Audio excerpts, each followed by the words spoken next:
Same-sex marriage is already illegal in Florida, but apparently for some not illegal enough. Over 600,000 people signed a petition to change our state constitution to limit marriage to one man and one woman. This morning you'll hear the pros and cons to this issue. Also, will John McCain pick Mitt Romney as his running mate, and how Puerto Rico could pick the Democratic winner? Seriously, that's what we're talking about on Flashpoint. It starts now. ABC Action News brings you Brendan McLaughlin. This is Flashpoint. Good morning. I'm here with John Stemberger with FloridaForMarriage.org. That's the group supporting a constitutional amendment barring recognition of same-sex marriage in Florida. Also, Derek Newton of Florida Red and Blue. That's a nonpartisan group opposing the amendment that, by the way, has just garnered enough signatures on the November ballot to actually make it. So it's something that will change the Constitution. Let's start by taking a look at the wording of this amendment, as you will see it on the ballot on November 4th, I believe it is. Inasmuch as marriage is the legal union of only one man and one woman as husband and wife, no other legal union that is treated as marriage or the substantial equivalent thereof shall be valid or recognized. All right, John Stemberger, let me talk to you about this. Why shouldn't, just in a nutshell, why do you think two men or two women should not be able, who are in a committed relationship, to be essentially married and enjoy the, the legal, governmental, and societal benefits that accrue from marriage? Sure, great question. If the only two criteria for marriage is love and commitment, then where do we draw the line? Why draw the line at just same-sex couples? Why not allow polygamists or folks that are advocating group marriage? And they're out there in the same kind of state that a lot of the homosexual activists were 20, 30 years ago. The slippery slope argument. Well, it's not, slippery slope. I mean, there's Elizabeth Emmons, University of Chicago Law School, is advocating for the repeal of laws against polygamy and group marriage. So these people are out there, and so where do you draw the line? If marriage can mean anything, then marriage means nothing. It's not like a smorgasbord where you can just pick and choose the arrangement that you want. We think that the current state law should be memorialized so that no judge can strike it down. Is your opposition to same-sex marriage biblically based? Would you say that's the foundation, the underpinning of your belief on this matter? Well, the three major world religions, I think, at least Judaism and Islam and Christianity, would have a traditional view of marriage. But we're taking this from a public policy standpoint. It's okay, the well, best. let's talk about the public policy. Gay people will still have marriages. They will still have ceremonies, and they will pledge allegiance to each other. And so what, in fact, is the practical effect of this constitutional amendment? What it does, it takes the existing state law and it puts it into the state constitution so that no judge in the future could ever strike down our current marriage laws for some full faith and credit or some other reason. Just 2 days ago in the state of New York, this occurred where a judge began to unravel and recognize marriages, homosexual marriages from other states in the state of New York. All right, we're trying to avoid that. Derek Newton with Florida Red and Blue.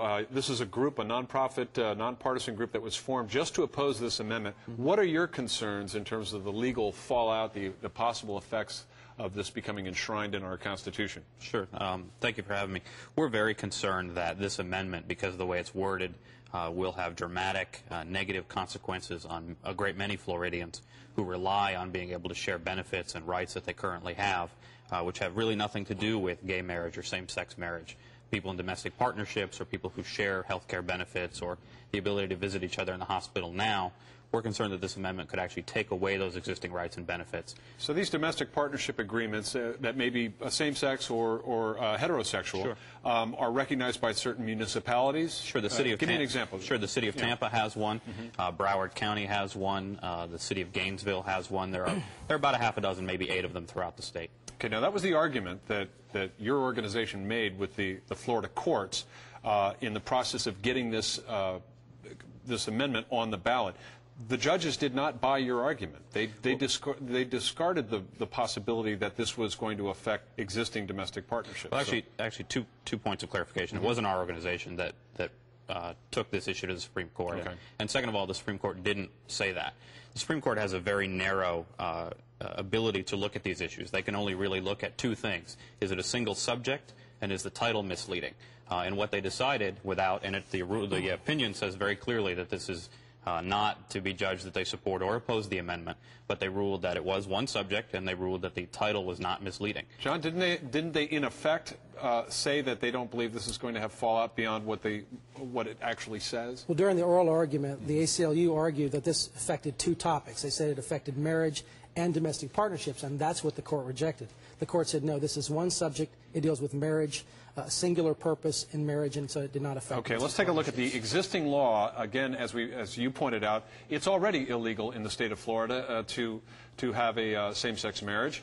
And the statute reads, marriages between persons of the same sex entered into in any jurisdiction, domestic or foreign, or relationships between persons of the same sex, whether within the state of Florida, the United States, or any other jurisdiction or any other place or location, are not recognized for any purpose in this state.